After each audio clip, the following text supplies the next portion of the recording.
So, Andrea, do you happen to know all the different types of trusts that you can actually have for estate planning purposes? No, I can't say that I do. Well, surprisingly, today you and I are going to be in the exact same boat because before I had my interview and conversation with our attorney, our estate attorney, Mr. Brandon McGee from the McGee Law Firm, I didn't know all the different types of trusts as well. So I want to say to all of you who are watching today, you're going to want to stay locked into this video if you are trying to determine what type of trust you're going to need for your estate. Hi, my name is Carson Graves, President and CEO of the Retirement Education Center. And my name is Andrea, Director of Operations at the Retirement Education Center. And the reason we've created these educational videos is to help to make the difficult and confusing process of retirement planning simple. Absolutely, Andrea, and we do this by incorporating a team of strategic partners, ranging from certified financial analysts, certified financial planners, estate attorneys, insurance advisors, and other needed professionals to help us build a comprehensive and holistic roadmap that's going to let our clients know when, where, and how they can reach their retirement goals. So in today's video, what we are going to continue to do, Andrea, is to continue to educate you about how to have a proper estate plan established. And so without further ado, we're going to go ahead and go right to our interview again with Mr. Brandon McGee as he continues to educate myself and those of you who are watching about how to make sure that you have a proper estate plan established. So Brandon, I want to thank you for actually coming back and joining us to continue our series on estate planning. What I'm seeing is that a lot of my clients are seeing just how important it is to make sure they have all of their affairs in order, just in case something tragically happens. So Brandon, if you can tell us, we talked a little bit in our prior videos about the facets of estate planning. And you mentioned trust as being one of the key components of that. If you can really dive into that now in this video and letting us know, the types of trusts that are out there and how we should go about, obtaining or which may be better for whatever situation it may be. Sure. So number one, this is a big topic, and I'm going to try and make it as easily understandable by non-attorneys as possible, right? Because that's who's watching this, or people out there in the world who are not attorneys, right? Just like when my doctor talks to me, he's got to tell me things in plain English. So there's two basic kinds of trust. Let's start with this. Overall, there's revocable and irrevocable, okay? Let's first start with revocable, then I'll talk about irrevocable. Okay. But revocable, number one, obviously means that you can revoke it. It means that if you just one day wake up and say, I hate this trust, this is stupid, I don't like this anymore, you can just get rid of it, right? Period, end of story, very easy. Number two, it means that you can amend it. So if you wake up one morning and say, you know what, Joe Blow made me mad and I'm going to take him out of my estate plan, you can easily amend your trust to get Joe Blow out of there, right?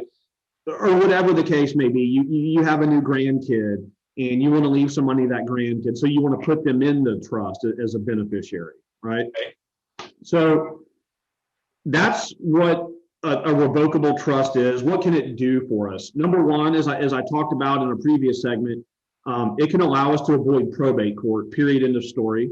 It can allow us to avoid the federal estate tax, which we're going to keep an eye on that. Just things we're hearing politically, that tax, the threshold may drop substantially, and the tax obligation may actually increase over the next year or two. So we're going to keep an eye on what's happening in Washington, D.C. with that. But the trust can help us avoid that.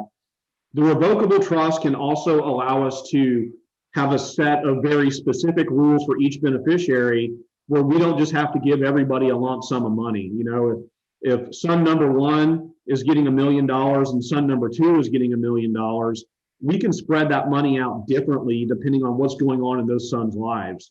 Some people, it would not be good for them to get an inheritance all at once, right? Because they're financially irresponsible. Maybe they've struggled with chemical dependency issues in the past, and dumping a bunch of money on them might trigger their addiction, things like that. So those are things that a revocable trust can do in general. Now, what is an irrevocable trust, and how is that the same, and how is it different? Okay. An irrevocable trust is different in that you can't revoke it. It's just there. We kind of look at it as etched in stone, right? Number two, you can't even amend it without going through the court system to get a judge's approval.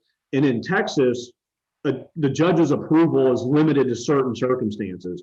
So if I just wake up and say, Joe Blow made me mad yesterday, I'm angry at him, so I want to take him out of my trust, the court's probably not going to approve that, right? Now, if I say, look, Joe Blow died, okay, so I need to take him out of there, the court probably would approve that. But then you're paying money to go through the court system and get the judge's approval to amend. Also, for it to have the legal protection that we want it to have, that we'll talk about in a minute, you cannot be the trustee of your own trust, and neither can your spouse or beneficiaries. So you're going to have to pick a third-party trustee to be in charge of that trust, to be in charge of your assets. This could be a bank and trust company. It could be an attorney. It could be a close friend or family member. But there's a lot of trust that has to go in there, right? Because they're in charge of things. Now, why would we want that? Why would somebody want an irrevocable trust over a revocable if it's so restrictive, right? What's the point? Well, it can do two very powerful things that the revocable cannot. Number one, it can protect our assets from lawsuits, okay? So you get sued for whatever reason. Maybe you're in a terrible car accident and it's your fault, and people die or get severely injured, and you have low insurance limits, right? So they come after your estate. Well, the irrevocable trust can protect those assets from those lawsuits, number one. Number two, the main reason most of my clients would be interested is because an irrevocable trust can protect your assets from having to be spent down in a nursing home situation, and can allow us to qualify for Medicaid. So I can have assets in an irrevocable trust that normally would disqualify me from Medicaid because I have too much money to qualify. So let me ask you this, Brandon. So are you saying that in a revocable trust, these things are not possible? Like if that is so. Yes. So a revocable trust in Texas will not shield your assets from a lawsuit. There are a lot of people think it will, but it won't. And it will not protect your assets from a nursing home stay. You need an irrevocable for that. Got it. Okay. Sure, that was clear. So those are two very powerful functions of what that trust can do, but you have to follow those rules. And so it's a very serious decision. And that's where the expertise of an attorney can come into play to help you, figure out what's best. Now, let me talk to you real quick about a third kind of trust that I think is important. It's a special needs trust. This is for the individual who is special needs. They're not most likely going to be able to work. They're most likely going to be getting Social Security, disability, and Medicaid. Maybe they already have it, or maybe that you have a child who that's going to be the situation in the future.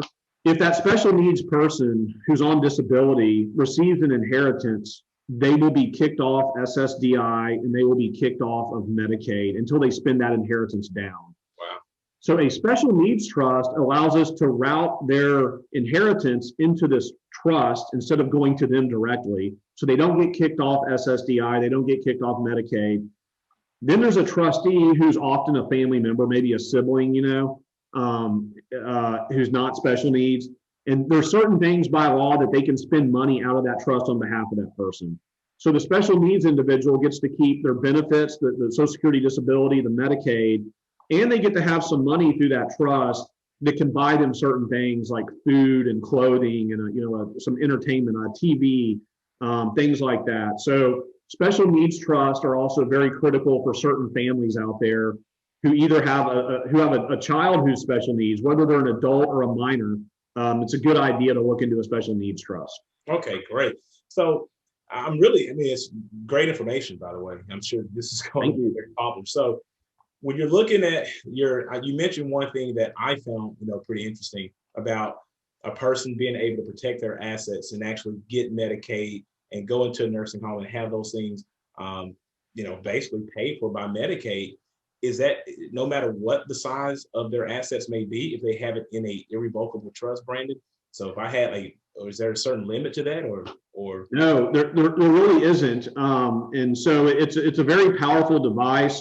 It does, though, I don't remember if I mentioned this, it has to be set up 5 years before you apply for Medicaid, meaning if I apply for Medicaid tomorrow, that trust had to have been set up 5 years beforehand or longer. So the government has a 5-year look back.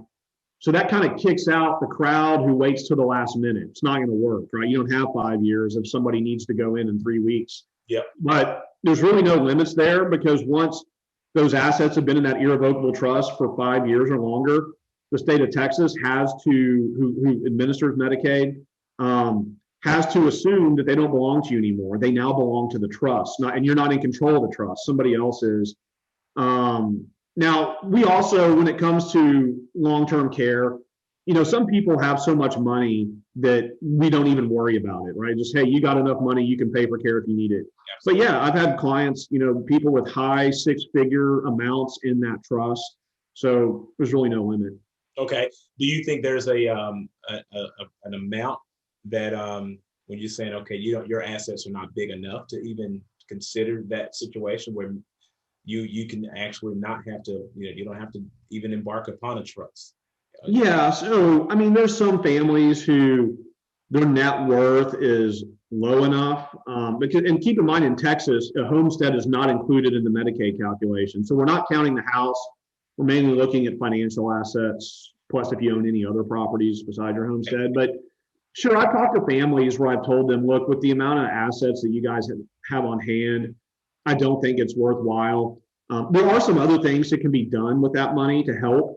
Yeah. I think it's probably beyond the scope of this session. We can talk about some other time. But yeah, there are people I've told before, look, I think it's not worth your time and money to set up this kind of a trust, because I don't think you have a large enough pool of assets to justify doing it.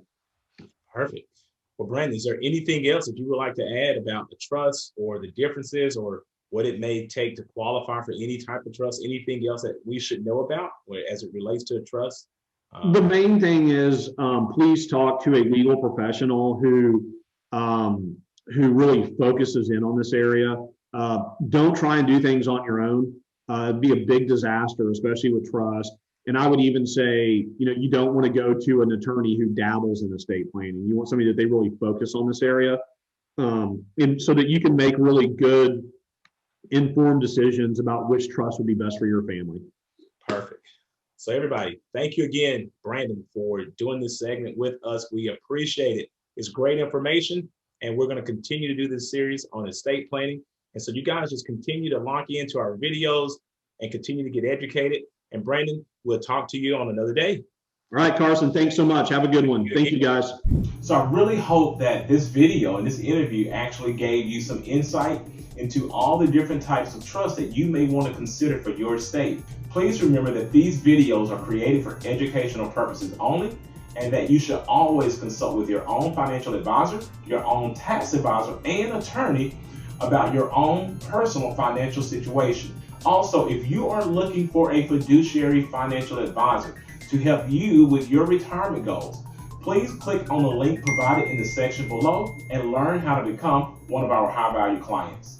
For more information on this topic and any of the other topics that we've discussed in our past videos, please do not hesitate to reach out to our office and leave any questions or comments in the section below. To learn more about our services and how we can help you to increase your chances of not outliving your retirement savings, make sure to click on the link in the description below and sign up for our free Maximizing Your Retirement Income Masterclass.